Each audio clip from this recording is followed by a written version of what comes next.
Good morning to you, Alp.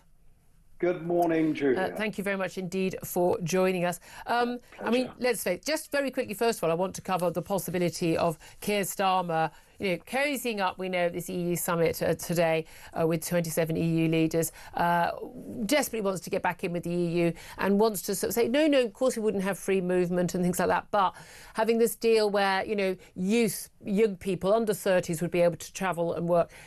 He desperately wants that as a sort of a backdoor way of bringing back free movement, doesn't he? How worried are you about that?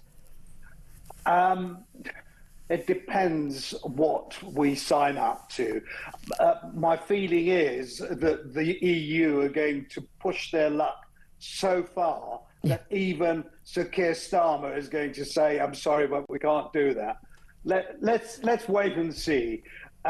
Unquestionably, the Labour Party, as is on record, would like to have a much closer relationship than that we've now got with the EU. And I think this is all about that.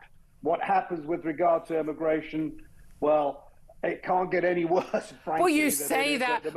We said that for years, and then it kept getting worse. The Boris wave. True. Thanks, Boris Johnson. I mean, let's also talk about the illegal migrants. Incidentally, on Boris Johnson, I warned repeatedly of what was going to happen. Oh, no, Migration Watch UK has warned from the moment we had the accession of the Eastern European countries. You've been right every time. You've been absolutely, outrageously slurred repeatedly in the media and by politicians, but you've always been right, and I really think people need to pay more attention. It's almost like you're the only people who can add up sometimes.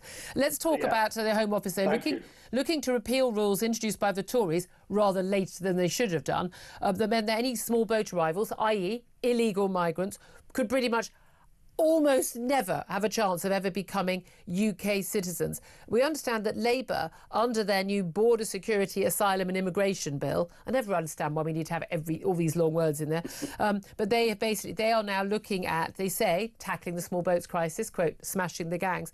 But the small print reveals the government is going to repeal lots of previous measures in the Illegal Migration Act under the Tories, only voted through in 2023, so just 2 years ago. But that included a provision that meant pretty much you're ineligible for settled status if you arrive illegally, and you're ineligible for citizenship. So that means you could actually be able to claim citizenship if you've arrived here illegally. I mean, this is madness, isn't it?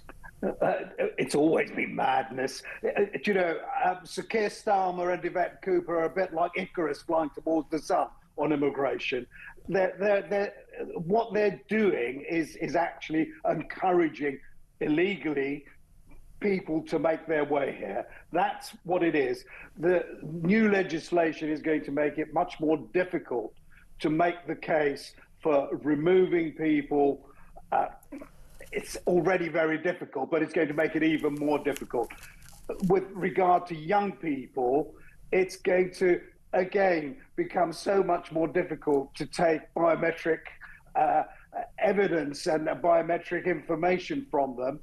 They're now going to insist, the new legislation is going to insist that there is either a parent there for anyone who claims to be under 16 or someone responsible for them, either the local authority, social worker. That's ridiculous. Now, here we are in the absurd situation of having to disprove a made-up story from a migrant coming from a safe car. So you have 25-year-olds claiming to be under 18. We've even had, people in their late 20s, even early 30s, put into schools, for goodness sake, who were, because we weren't doing proper checks, we just believe it. I mean, I've seen pictures of people, nice big, beard, clear, like beefy guys, like, sure you're 16. I mean, it's absurd. Other countries, the nice countries in the EU, numerous of them, they do clear, genetic, proper testing, where they can actually, they take X-rays, they do testing. They know that they test them immediately. There's no issue whatsoever under any human rights legislation. They're also subject to